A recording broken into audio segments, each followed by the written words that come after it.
he was hunting, and then there was this stag that he was after, and then all of a sudden the stag turns around and there's this crucifix.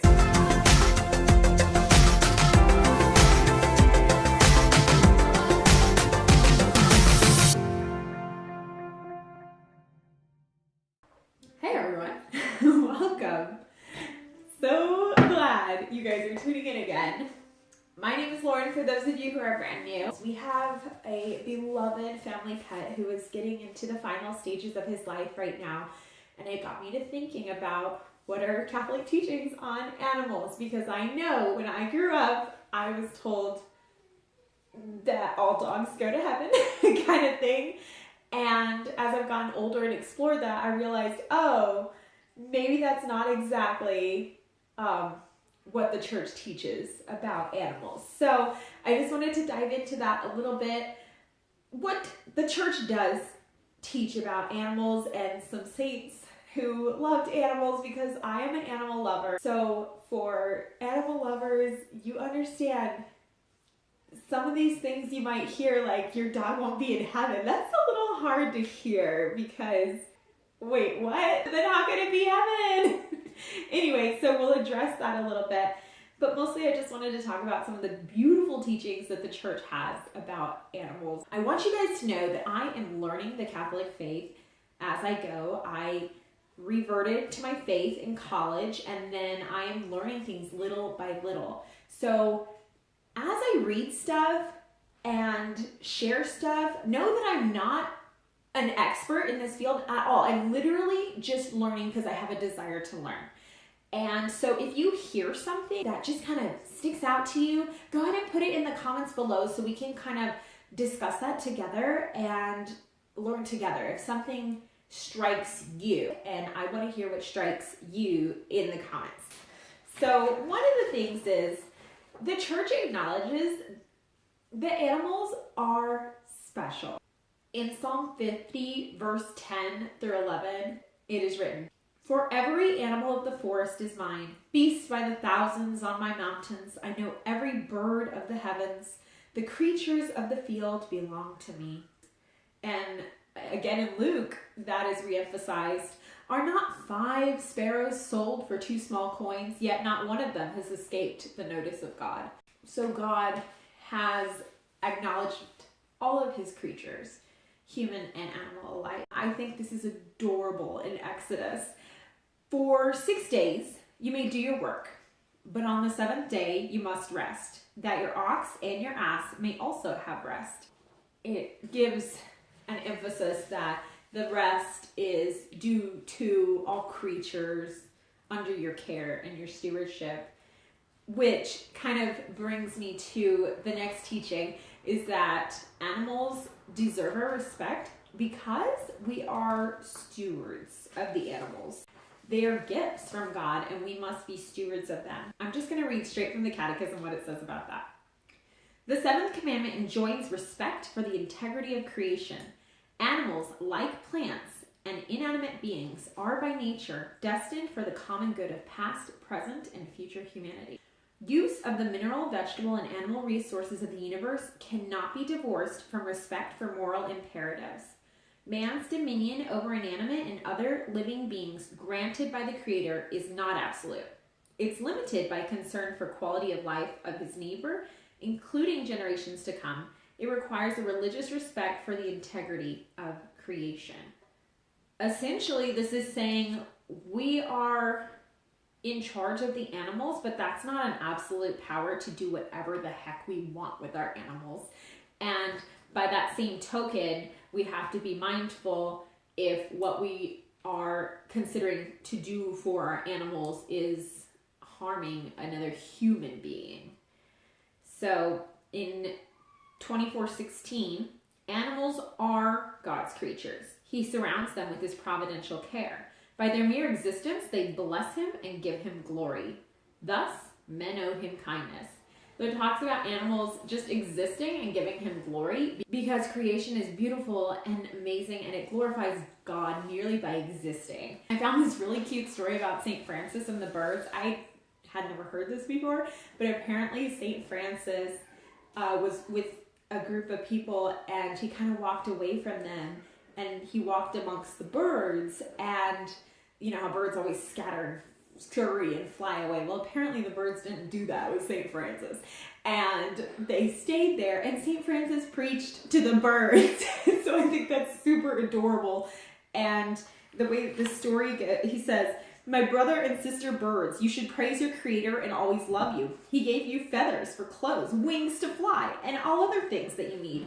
It is God who made you noble among all creatures, making your home in thin, pure air. Without sowing or reaping, you receive God's guidance and protection." So like they're so innocent, and God still guides them and protects them. So apparently it continues, "The birds began to spread their wings, stretch their necks, and gaze at Francis, rejoicing and praising God in a wonderful way according to their nature." So then the brothers that were with him were just like, okay. So, but I think that's beautiful, like to even think to preach to the birds. There is a Bible verse that says, "Go into the whole world and proclaim the gospel to every creature." That's from Mark 16, verse 15. And technically, they probably don't mean creature, animal, but St. Francis really did take that literally. So that's beautiful.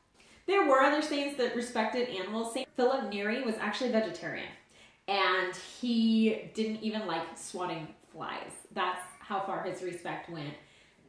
So there were animal lovers that were saints. We must be respectful of these beautiful creatures that God gave us. Additionally, I think we should keep our eyes open with our animal friends, because God can use animals to get through to us. This is the legend of St. Hubert, that on Good Friday he was hunting and not really thinking about what he should have been thinking about that day. And then there was this stag that he was after. And then all of a sudden the stag turns around and there's this crucifix right there. And he heard the voice of God, and it said, "Hubert, unless you turn to the Lord and lead a holy life, you shall go quickly down to hell." So can you imagine you're hunting and you see a stag with a crucifix telling you you're going to go to hell? Well, I don't think the stag was telling him really, but it is a good practice to be mindful, because you don't know which corner God is going to reveal himself to you. So ultimately, St. Hubert became a bishop. He studied for priesthood. He followed the instructions of this voice that he heard while hunting. And so animals can be used to get our attention. So we know that animals are beautiful. We know that we're supposed to take care of them and respect them. But this is where it gets really confusing. Where is that line? Because clearly God intended human beings to be stewards of animals, not the other way around. But where is that line? Humans are above animals, but to what end? So I was going to read again from the Catechism. "God created man and woman together and willed each for the other. The Word of God gives us to understand this through various features of the sacred text. It is not good that man should be alone. I will make him a helper fit for him. None of the animals can be man's partner. The woman God fashions from the man's rib and brings to him elicits on the man's part a cry of wonder, an exclamation of love and communion. This, at last, is bone of my bones and flesh of my flesh. Man discovers woman as another I, sharing the humanity." And in 24:18, "It is contrary to human dignity to cause animals to suffer or die needlessly. It is likewise unworthy to spend money on them that should, as a priority, go to the relief of human misery. One can love animals. One should not direct them the affection due only to persons." That's the hard one to swallow for animal lovers such as myself. One should not direct them the affection only due to persons. And that makes a lot of sense in the context of an immediate family. You have your fur babies and then you have your human babies, and obviously that connection to your human babies is much stronger than your fur babies. But what about your fur babies and human suffering that may be strangers? Like, where is that line there? And that is something that we're all going to discern on an individual level. But it is worth discerning at each individual case. I'm interested to know in the comments below if you have experienced anything where you had to discern human welfare versus animal welfare and what that looked like for you. And finally, 2456. The dominion granted by the Creator over the mineral, vegetable, and animal resources of the universe cannot be separated from the respect for moral obligations, including those towards generations to come. There's just a lot of things that we have to discern. I realized that I didn't really answer the question, did the dogs go to heaven?